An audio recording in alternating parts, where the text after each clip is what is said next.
Kevin with Acteon, and today I'm going to show you a little bit of an in-service on the implant system that we have. This is the Implant Center 2.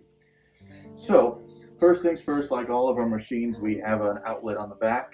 What you can't see is on the back we have a power cord coming in, and there's also a plug that comes in for our foot pedal. It's pretty self-explanatory. There's only two places stuff can get plugged into on the back, and then the power switch. So when you first turn the Implant Center 2 on, you obviously get this cool little chime, and then I'm going to show you the different components that comprise this particular unit. So there are going to be two of these. These are what you would place the handpieces on when not in use. So you would put these on your counter or on your delivery unit or wherever you're going to be working, and they just simply hold the handpieces in place. These are autoclavable, so there's two of those. You're also going to get two handpieces. So we have our piezotome handpiece.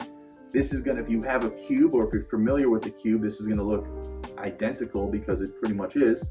This is what you're going to be using for all of your pre-implant work. Extractions, sinus lifts, crown extensions, things of that nature. Then we also have our surgical motor. This is the iSurge motor. So this is what you would connect your contra angle to, and this is what you would do with your, or use for your implants or any sort of work you need with a burr. So on this side of the machine is where the piezotome would go. There is an option to add a piezo, the neutron, to this. That would also plug in here. So piezotome is surgical. Piezo is going to be for sort of after surgery work. You can use it for endo, but mostly we see it used for hygiene. That would also go onto this side. As it comes, it will always come with a piezotome handpiece and the implant motor system. You can get our contra angle, and if you wanted to, you could add the piezo. So it's pretty straightforward. There's a red dot here and a red dot here. They just plug in. One thing you don't want to do is twist. It's not a twist system, it's just a simple plug-in system. And then the same thing with the iSurge. So you just push it in. So we've got the surgical motor, the piezotome. For this, we're just going to go ahead and put these up here. Store the handpieces up here for right now. It also comes with some different tools. So right here, this is our instrument that we use to put the tips on and take them off of the actual handpiece. This does the same thing as well. So essentially, the way it's going to work is just like our cube. If you don't have a cube, I'll show you. So this is our extraction kit, right? We'll just take a tip out randomly. This happens to be the Ninja tip. And the tips are going to have flat spots on them. Those flat spots fit perfectly into the wrench like so, or there is a little keyhole, and the way it would work is you're just going to want to start the tip by hand like so. You could either A, tighten it down with this wrench here. The thing about this wrench is that there's no torque control, and you potentially could slip and run the risk of a sharps issue. So this is a great flat key that's used sinus lifts or other things that maybe are not as sharp as the extraction kit. I personally prefer to use this wrench here that kind of looks like a shot glass. The way it's going to work is you're going to want to get the tip into the round hole, right? And then you'll spin until you can get that tip flush into the middle. At that point in time, you're going to continue to turn. You'll notice that the black center, the rubber, it does not move. So you can't over tighten it, right? So you can just spin and spin and spin, but that black center, that rubber, is just gonna slip, so you can't over tighten it. That's how you put the tips onto the piezotome handpiece. To take them off, just in reverse, right? You just unscrew it. This does not hold the tips in place, so be conscientious of when you're taking the tip off. If you unscrew all the way, the tip can just fall onto the floor. So I usually will just sort of break it like so, and then you can unscrew with fingertips. All right, so those are the two wrenches. You're also going to get some of these. These right here, these will clip onto the different lines for the different tubings for the handpieces, and then they also clip onto your irrigation lines. These are not autoclavable, so you're going to want to take these off when you put them in the autoclave. We do have autoclavable versions if you wanted to do so, but really their intention is to keep the irrigation line close to the handpiece so that it's a little cleaner for everybody. So this is one of our autoclavable irrigation lines, and I can tell that because there is not a on-off roller in this short section, and because it also has the perforator that can be removed. The disposable one has a perforator built in and it cannot be removed. So this is autoclavable up to 35 times. The way that these are used, this little white piece here is the pump. Looks like a little top hat, a little sombrero. You're going to lift up the side and simply slide the hat in, right, with the top of the top hat. Just think of it like a hat, right? It's going to slide in that same way right into this section here, and then you'll close the lid. If there's any resistance when you're trying to close it, it means it's not in all the way. So push it all the way in and then close the lid, and now it's in. So what actually happens with this is there's a little post that comes up through the middle and it spins, and this massages the liquid all the way through. So simply push it in like so, close. The end that's raw is going into the barb that's on the handpiece. So this particular handpiece has the barb here. There's no barb on this because the barb would be on the actual attachment itself. So the contra angle will have the barb on it, so it's going to connect to the contra angle. Whether you use ours or a third party, that's how it needs to be irrigated. So if you are purchasing contra angles to use on this, or attachments, however you want to pronounce them, contra angles or attachments, kind of the same, you're going to want to make sure that it has the external irrigation port. There's a specific name for that. I'll put it in the comments, but I don't remember exactly what that's called. But when you look them up, it's basically going to be a surgical handpiece. So this would slide on like so.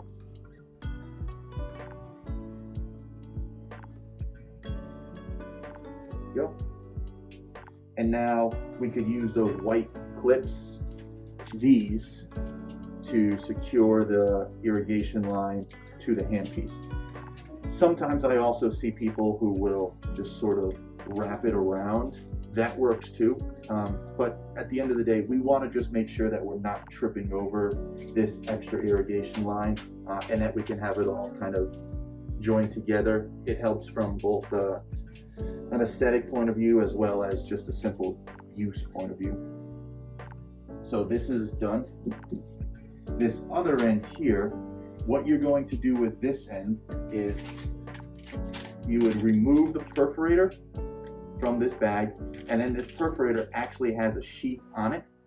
That end comes off and the perforator goes into your irrigation bag. You'll notice at the bottom of the perforator there's a little threading. That threading spins onto here, and essentially it ends up looking like this and going into your bag, which would be hanging from here. So You can use distilled, or you can use sterile water. You can use like a saline solution, whatever you prefer. But make sure it is for surgical use and also perforated with the perforator. So these are disposable, they're not autoclavable. So when you're done, you're just going to trash these, and then you'll pull out another one for the next. So the other thing that we have is this little autoclavable kit right here. So when you're done using the handpiece itself, everything, all of this will come out, and you're going to go ahead and wrap it in here, and you're going to place this in your autoclave. You'll want to either bag it, or you can wrap it like so, but ultimately that's what this is for, is to get it into the autoclave. If you're using a smaller autoclave, let's just say a Statum or something that this doesn't necessarily fit into, you can always just bag them individually if that's more conducive to what you're trying to do. But ultimately, you do need to autoclave this. So you would pull out from here, and this entire piece gets autoclaved. You would separate the irrigation line and autoclave all of this. Now, in order to really be able to successfully autoclave everything, you have to make sure it's free of debris. So all of our tips, of course, are autoclavable, but first, you're going to want to unscrew the nose cap.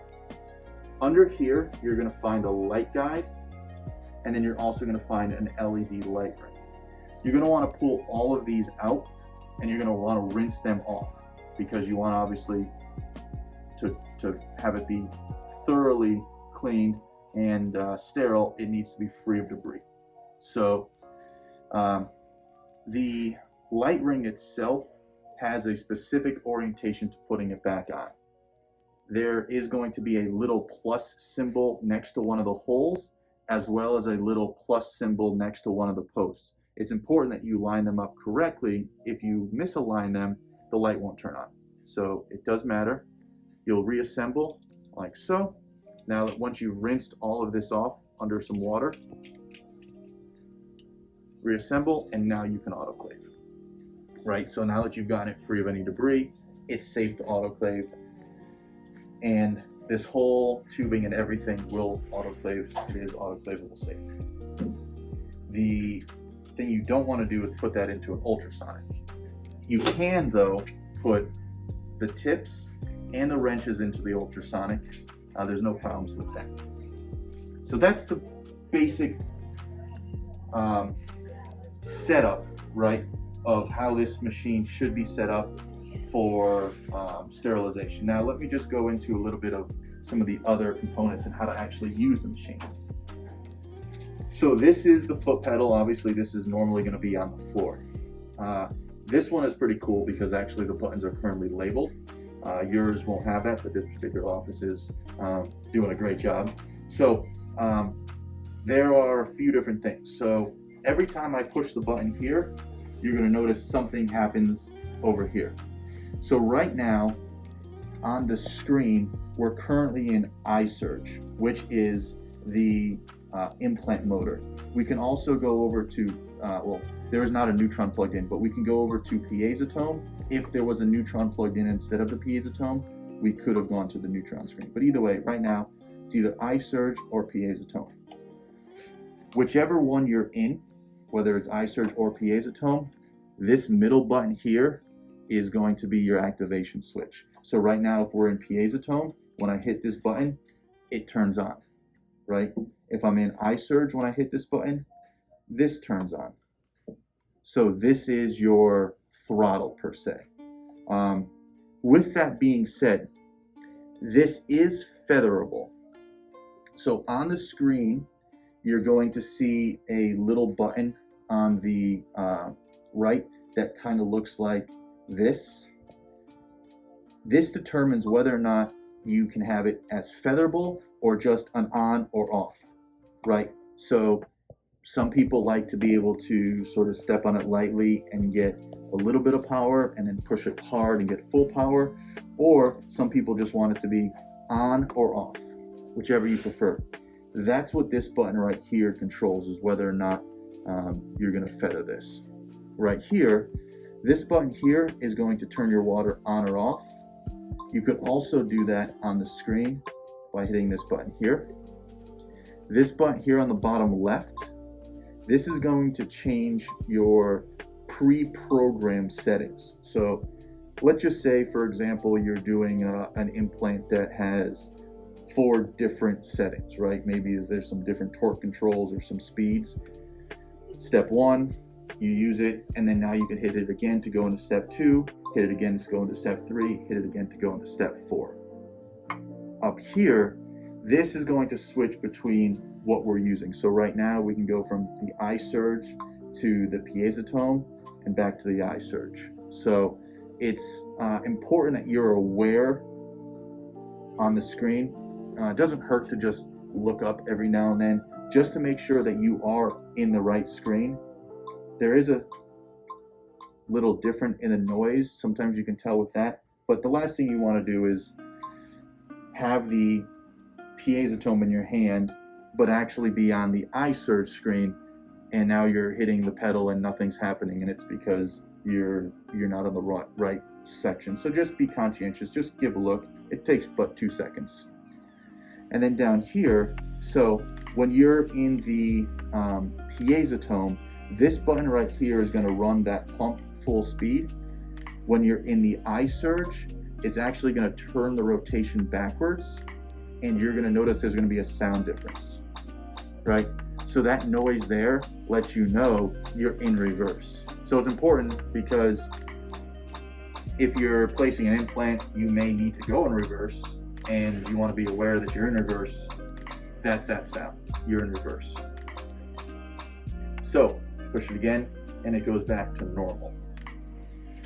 Now, let me go ahead and show you the screen, because a lot of, minus the actual on or off, a lot of what we just did with that pedal can also be controlled from the screen. So, as with before, you have iSurge, or we can click piezotome. So from the iSurge, all of what's on the left here in either screen is going to be the same. This is all irrigation controls. So this top button here with this big arrow, when you hold this down, you're running the pump full speed. Now, the pump for the iSurge is on this side, the pump for the piezotome is on this side. So you would have 2 of these, because the other tubing would be plugged into your iSurge, right? And if we're on the iSurge, if we're using the iSurge, we would be operating this particular pump. By pushing this right here, that's running this full speed. Why would you want to do that? Well, when you first get it all connected, you're going to want to get all of the air out of the irrigation lines. To do that, you'll run this pump full speed, and you'll actually watch the water flowing through the line until eventually it sprays out of the end of the tubing, or in this case, it would spray out of the end of the handpiece. This would spray out by the tip. So you just hold that down, run it all the way through, let the water run through, and then we're good to go. The other reason you would do that is, let's just say you used saline, and at the end of your case you were done. You could get a little cup of a little mouthwash cup with some water, stick the end of the tubing into it, right? The end of the tubing that would normally have gone into the bag, you'll stick that in, and you'll just sort of drink that water through and let it spray out. That sort of flushes the tubing as well as the handpiece or the motor, whichever, whether you're using the iSurge or the piezotome, it's going to flush all of that saline out of there. Below that is the milliliters per minute that you're using. In this case, it's on 20. You can control that here, right? So we can go all the way up to 120. You can go all the way down to 0, right? So if you need a lot of water, obviously you're going to want to go high. If you don't need that much water, you're going to want to go low. This right here, if it's highlighted, it means water will run. If it's off, the water will not run. All right. It's important to note that when you're doing the piezotome, that especially with extractions, you're always going to want the water on. And I would suggest that you keep the water between 70 and 80. The reason being is because these tips move very, very quickly and friction can build up. So between 70 and 80 is a great place to be to keep the tip cool and to keep the working area cool. So it is important on the piezotomes to make sure you're using irrigation. The manual that comes with this is really awesome. There is a little cheat sheet for every single tip and every different tip kit that we offer as to what the irrigation should be like, as well as what the power setting should be like. So back here with the iSurge. So the center section here, this is all user controllable. So from the top to the bottom, CA, this is going to be your contra angle. This is basically where you tell the machine what you have on the end of this handpiece.